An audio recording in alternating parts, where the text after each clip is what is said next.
il existe une confusion très répandue autour de la guérison émotionnelle. Beaucoup de personnes l'imaginent comme un déclic, une révélation soudaine, quelque chose qui arrive d'un jour à l'autre et qui efface la douleur passée.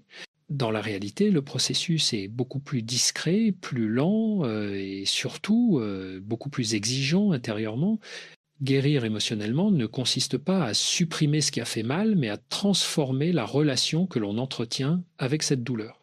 Tant que l'on cherche à l'éviter, à la nier ou à la compenser, elle continue d'agir en arrière-plan, souvent de manière invisible, influençant nos choix, nos relations et notre manière de nous percevoir. Ce qui complique encore ce chemin, c'est que la souffrance émotionnelle n'est pas toujours spectaculaire. Elle s'installe parfois dans des gestes anodins, dans une fatigue intérieure, dans une impression de tourner en rond ou dans une répétition de schémas relationnels qui finissent par épuiser. Beaucoup de personnes me disent qu'elles ne comprennent pas pourquoi elles continuent à réagir de la même façon alors même qu'elles ont conscience de ce qui leur fait du mal. Et c'est précisément là que commence le véritable travail de guérison, non pas dans la lutte contre soi-même, mais dans l'observation honnête de ce qui se joue à l'intérieur. Il est important de comprendre que la guérison émotionnelle n'est pas un combat à gagner, mais un processus d'intégration. Chaque émotion non reconnue cherche à s'exprimer d'une autre manière. Ce que l'on refoule ne disparaît pas, cela se transforme en tension, en irritabilité, en anxiété diffuse ou en comportement d'évitement. Le corps et l'esprit fonctionnent comme un système cohérent et lorsque l'un est négligé, l'autre finit toujours par envoyer des signaux. Apprendre à écouter ces signaux sans jugement est souvent le premier pas, même si ce pas est inconfortable. Beaucoup pensent que se confronter à ces émotions signifie replonger dans la douleur, alors qu'en réalité, il s'agit surtout de lui donner un espace sécurisé pour exister sans prendre toute la place. La guérison commence lorsque l'on cesse de se demander comment ne plus ressentir et que l'on commence à se demander comment ressentir sans se perdre. C'est une différence fondamentale. Elle marque le passage d'une logique de contrôle à une logique de compréhension beaucoup plus stable à long terme. Eh bien, ce chemin demande du temps et c'est souvent ce qui décourage. Dans une société qui valorise la rapidité et les solutions immédiates, accepter un processus lent peut être vécu comme un échec. Pourtant, c'est précisément cette lenteur qui permet une transformation profonde. Chaque prise de conscience, même minime, crée un léger déplacement intérieur. Accumulés, ces déplacements finissent par modifier durablement la manière dont on réagit aux événements et aux autres. La guérison émotionnelle n'est donc pas un point d'arrivée, mais une manière différente d'habiter sa propre vie. L'un des malentendus les plus fréquents autour de la guérison émotionnelle concerne l'idée de lâcher prise. Beaucoup l'interprètent comme une injonction à oublier, à passer à autre chose rapidement, presque comme une forme de détachement forcé. En réalité, le lâcher-prise n'est pas une fuite vers l'avant, c'est un mouvement intérieur beaucoup plus subtil. Il commence lorsque l'on accepte de regarder ce qui fait mal sans chercher immédiatement à le réparer. Tant que l'on veut aller mieux à tout prix, on se met une pression supplémentaire qui finit par renforcer la souffrance au lieu de l'apaiser. Ce que j'observe souvent, c'est que les personnes les plus en difficulté sont celles qui exigent beaucoup d'elles-mêmes. Elles veulent comprendre vite, se relever vite, fonctionner normalement sans laisser de place à la fragilité. Or, la guérison émotionnelle demande exactement l'inverse. Elle suppose de reconnaître ses limites, de tolérer une forme d'imperfection temporaire et d'accepter que certaines blessures aient besoin de temps pour cicatriser. C'est pas un manque de volonté, c'est une réalité psychologique. Il existe aussi une confusion entre douleur et souffrance. La douleur est inévitable dans certaines expériences de vie comme les ruptures, les pertes ou les désillusions profondes. La souffrance, elle, apparaît lorsque l'on résiste à cette douleur, lorsqu'on la juge inacceptable ou lorsqu'on s'accroche à l'idée que les choses auraient dû être différentes. Comprendre cette distinction change radicalement la manière d'aborder le processus de guérison. On ne cherche plus à supprimer la douleur, mais à réduire la lutte intérieure qu'elle provoque. Dans ce contexte, la guérison émotionnelle passe souvent par un réajustement du regard que l'on porte sur soi. Beaucoup de personnes interprètent leurs réactions émotionnelles comme des faiblesses alors qu'elles sont avant tout des signaux. Un attachement excessif, une peur de l'abandon ou une difficulté à poser des limites ne sont pas des défauts moraux, mais des stratégies de survie qui ont eu un sens à un moment donné. Les comprendre permet de les transformer plutôt que de les combattre. Ce travail de compréhension demande de la patience et une certaine douceur envers soi-même. Il ne s'agit pas de s'analyser en permanence, mais de développer une présence attentive à ce qui se passe intérieurement, et cette présence crée un espace entre l'émotion et la réaction automatique. Et dans cet espace, quelque chose de nouveau devient possible. On cesse de subir ses émotions pour commencer à dialoguer avec elles, ce qui constitue une étape essentielle dans toute guérison émotionnelle durable. Un autre aspect fondamental de la guérison émotionnelle concerne la relation que l'on entretient avec ses pensées. Beaucoup de personnes pensent souffrir à cause de ce qu'elles ressentent, alors qu'en réalité, une grande partie de leur mal-être provient de l'interprétation constante qu'elles font de leurs émotions. Une émotion en elle-même est un phénomène passager. Ce sont les récits que l'on construit autour d'elle qui la rendent lourde et persistante. Lorsque l'on se répète intérieurement que l'on est trop sensible, trop dépendant ou incapable de changer, on renforce une identité de souffrance qui freine toute évolution. Dans ce processus, l'esprit a tendance à chercher des coupables ou des explications définitives. On analyse le passé, on rejoue les scènes, on se demande ce que l'on aurait dû dire ou faire autrement. Ce mouvement est compréhensible, mais il enferme souvent dans une rumination qui empêche d'avancer. La guérison émotionnelle ne consiste pas à tout comprendre parfaitement, mais à reconnaître le moment où comprendre davantage n'apporte plus de soulagement. À partir de là, le travail change de nature.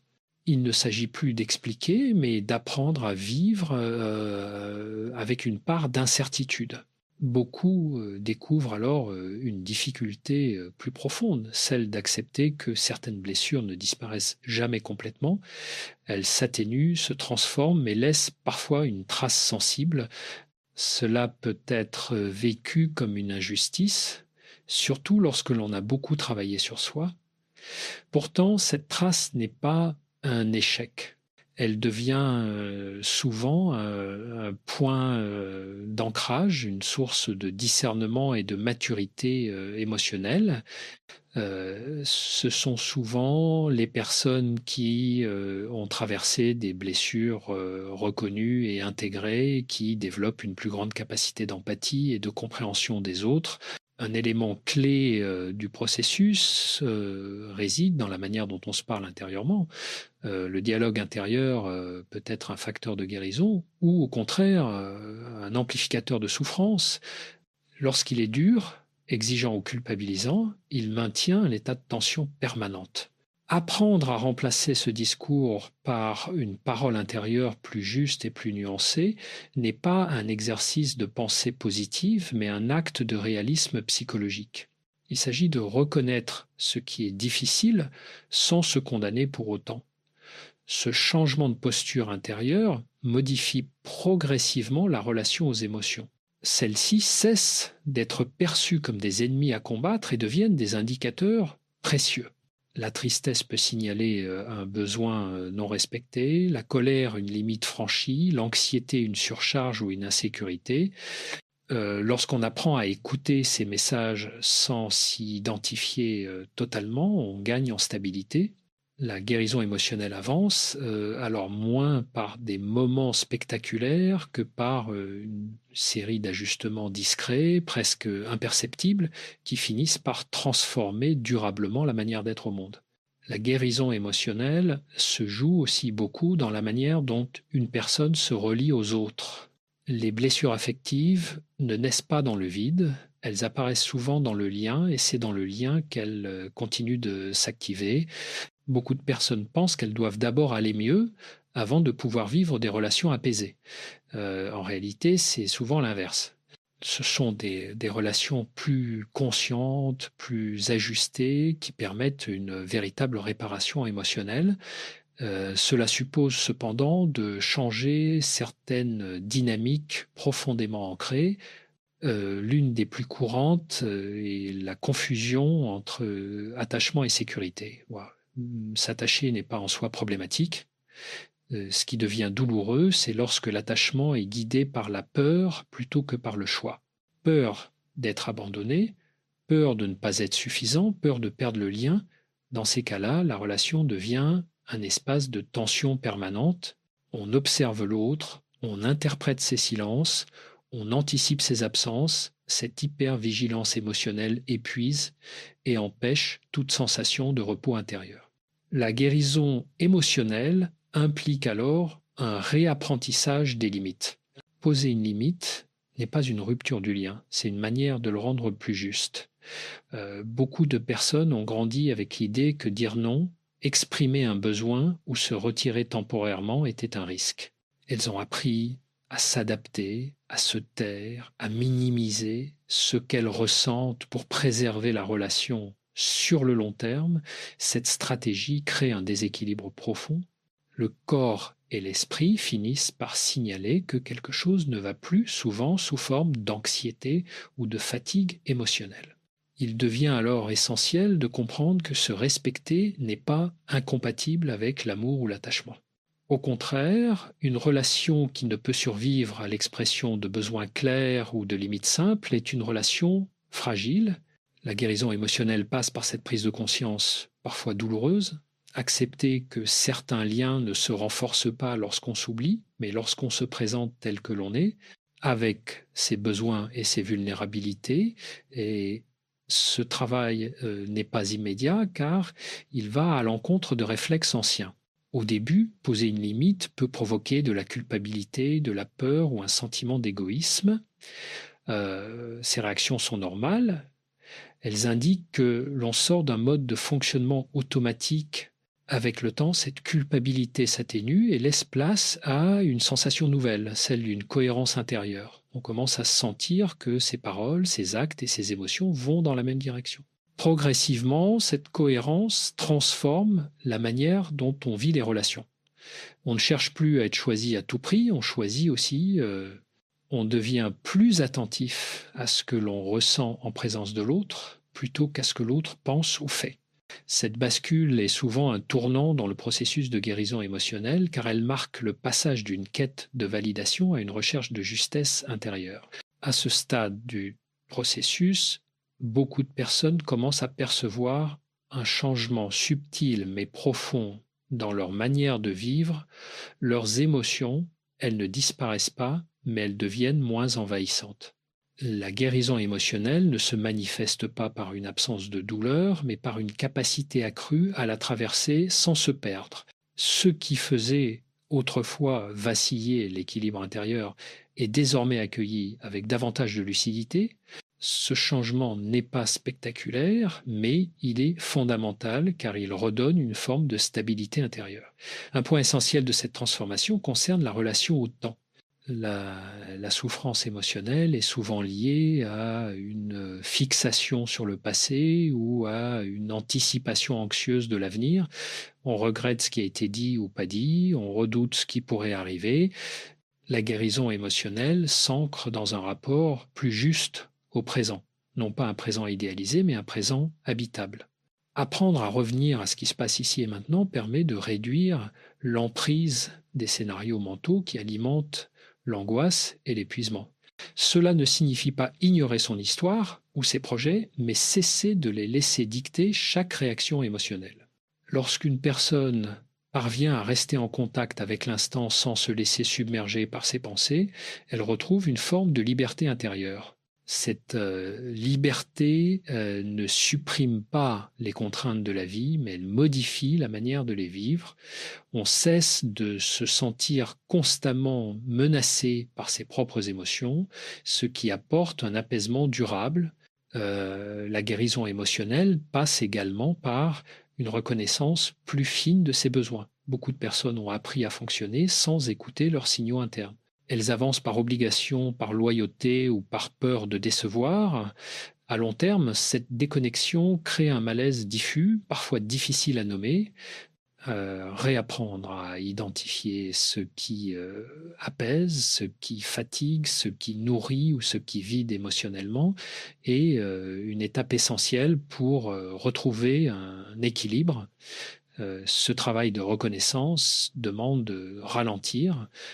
Il est difficile de se reconnecter à soi lorsque tout va trop vite. Prendre le temps d'observer ses réactions, sans chercher à les corriger immédiatement, permet de développer une compréhension plus profonde de son fonctionnement émotionnel. Peu à peu, cette compréhension devient un guide intérieur. Elle aide à faire des choix plus alignés, non pas en fonction de ce que l'on pense devoir faire, mais de ce qui est réellement soutenable à long terme. Avec cette nouvelle manière d'être, la relation à soi se transforme et on devient moins exigeant, moins critique, mais paradoxalement plus responsable. La guérison émotionnelle ne consiste pas à se ménager en permanence, mais à reconnaître ses limites pour mieux les respecter. Cette posture crée un socle intérieur solide à partir duquel il devient possible de traverser les difficultés sans s'effondrer, tout en restant fidèle à soi-même. À mesure que la guérison émotionnelle s'installe, une autre transformation importante apparaît, la manière dont une personne se traite face à ses propres difficultés. Beaucoup ont intégré l'idée qu'il faut être fort, tenir bon, ne pas se laisser aller. Cette exigence permanente finit par créer une forme de dureté intérieure qui empêche toute réparation profonde. La guérison émotionnelle ne progresse pas dans la rigidité, mais dans une forme de fermeté bienveillante. Il s'agit d'apprendre à se soutenir soi-même au lieu de se juger à chaque fragilité. Cette posture change profondément le rapport à l'échec et à l'erreur. Lorsqu'une personne traverse une rechute émotionnelle, elle a tendance à penser qu'elle régresse, qu'elle n'a rien appris ou qu'elle revient en arrière. Et en réalité, ces moments font partie intégrante du processus. La guérison n'est pas linéaire. Elle avance par cycle, avec des phases de clarté et des phases de doute. Comprendre cela permet de sortir de la culpabilité et de maintenir une continuité intérieure, même dans les moments plus difficiles. Un autre point essentiel concerne la capacité à rester en contact avec soi sans s'isoler du monde. Certaines personnes, après avoir beaucoup souffert, développent une stratégie de protection qui consiste à se refermer émotionnellement. Elles confondent alors apaisement et retrait. La guérison émotionnelle authentique ne coupe pas du lien, elle le rend plus choisi. Elle permet de rester ouvert sans se suradapter, présent sans se sacrifier, engagé sans se perdre. Dans cette dynamique, la notion de responsabilité émotionnelle devient centrale.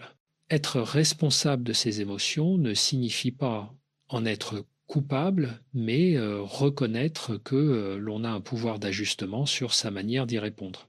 On ne contrôle pas ce que l'on ressent, mais on peut apprendre à ne pas laisser ses émotions diriger toutes ses décisions. Cette distinction est fondamentale. Elle marque le passage d'une posture de réactivité à une posture de conscience. Au fil du temps, cette conscience s'intègre dans le quotidien. Elle se manifeste dans des choix simples, dire non sans se justifier excessivement, prendre du recul avant de répondre, accepter de ne pas tout régler immédiatement.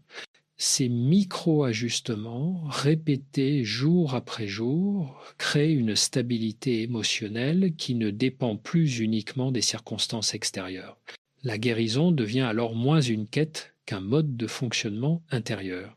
C'est souvent à ce stade que l'on comprend que la guérison émotionnelle n'est pas une réparation ponctuelle, mais un apprentissage continu.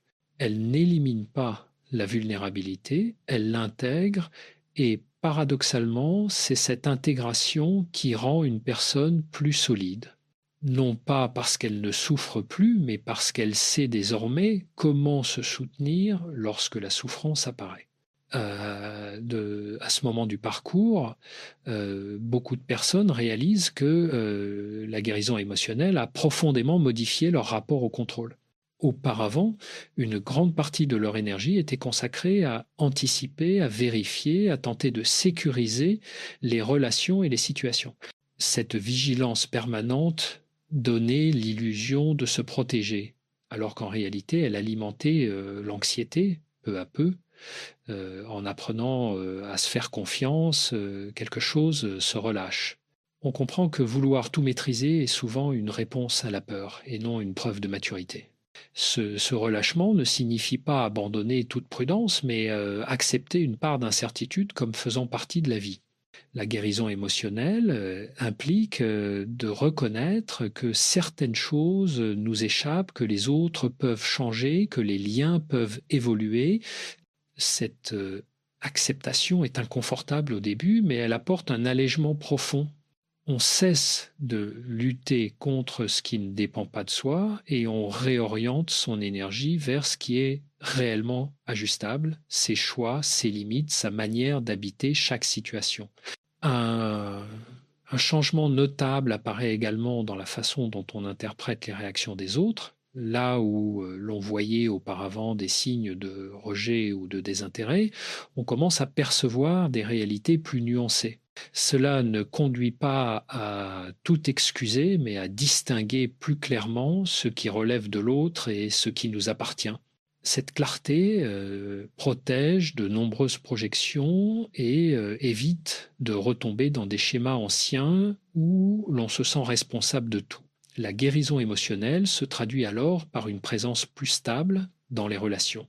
On n'est plus constamment en train de se demander si l'on est assez, si l'on fait ce qu'il faut ou si l'on risque de perdre le lien. Cette sécurité intérieure permet une disponibilité différente, plus authentique. On écoute mieux, on parle plus justement, on tolère davantage les silences sans les remplir d'inquiétude. Cette qualité de présence transforme la nature même des échanges. Il devient aussi plus facile d'accepter la fin de certains liens sans y voir un échec personnel. Comprendre qu'une relation peut se terminer sans que cela remette en cause sa propre valeur est un signe de maturité émotionnelle.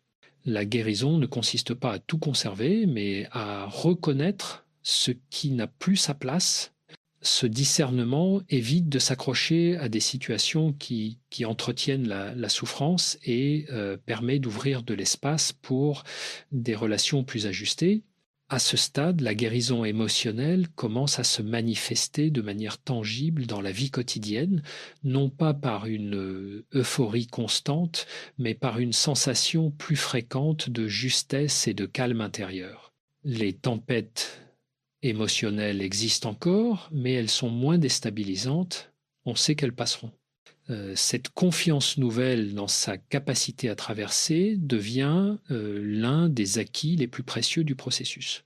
Ce que beaucoup découvrent à la fin de ce chemin, c'est que la guérison émotionnelle n'a pas transformé leur vie de manière spectaculaire, mais qu'elle a transformé leur manière de la vivre.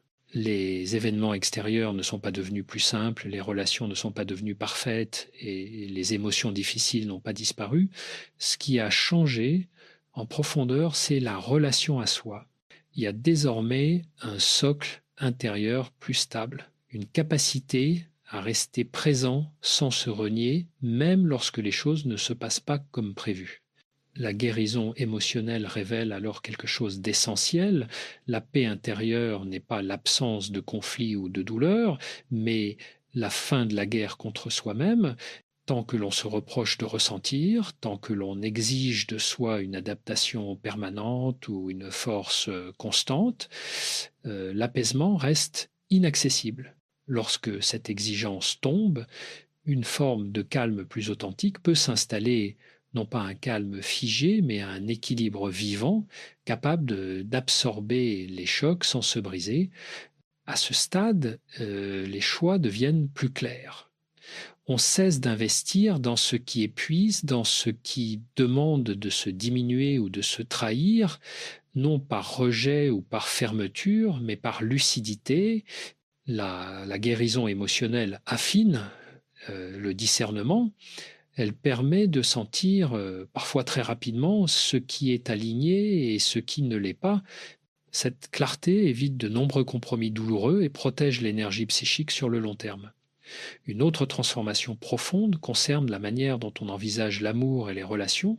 On ne cherche plus à être complété, sauvé ou validé. On cherche à partager. Et cette différence est fondamentale. Elle change la dynamique des liens. On ne s'accroche plus par peur de perdre, on s'engage par désir d'être là. Cette posture rend les relations plus libres, plus sincères et paradoxalement plus solides, car elle ne repose plus sur la dépendance émotionnelle. La guérison émotionnelle enseigne aussi une forme de confiance tranquille.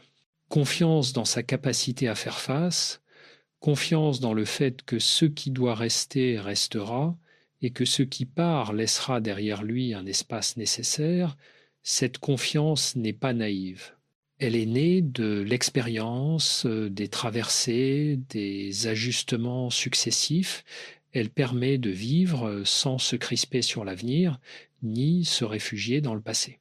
Au fond, le secret du processus de guérison émotionnelle n'est pas caché, il est simplement peu valorisé. Il réside dans la patience, la cohérence intérieure et la capacité à se respecter même dans la fragilité. Guérir, c'est pas devenir quelqu'un d'autre, c'est redevenir pleinement soi, sans armure inutile, sans lutte permanente, avec la liberté d'accueillir la vie telle qu'elle est et la force de s'y engager sans se perdre. Avec le temps, une chose devient évidente pour ceux qui ont traversé ce processus, la guérison émotionnelle n'efface pas le passé, mais elle lui retire son pouvoir de gouverner le présent. Les souvenirs restent, certaines émotions peuvent encore surgir, mais elles ne dictent plus les décisions ni l'estime de soi. Ce changement est discret, presque silencieux, mais il marque une véritable liberté intérieure. On cesse de vivre en réaction à ce qui a blessé pour commencer à agir à partir de ce qui est juste aujourd'hui. Ce qui surprend souvent, c'est que cette transformation n'est pas toujours visible de l'extérieur. Il n'y a pas forcément de grandes déclarations ni de changements spectaculaires. Pourtant, à l'intérieur, quelque chose s'est déplacé. On se sent moins pressé, moins en demande, moins dépendant du regard ou de l'approbation des autres.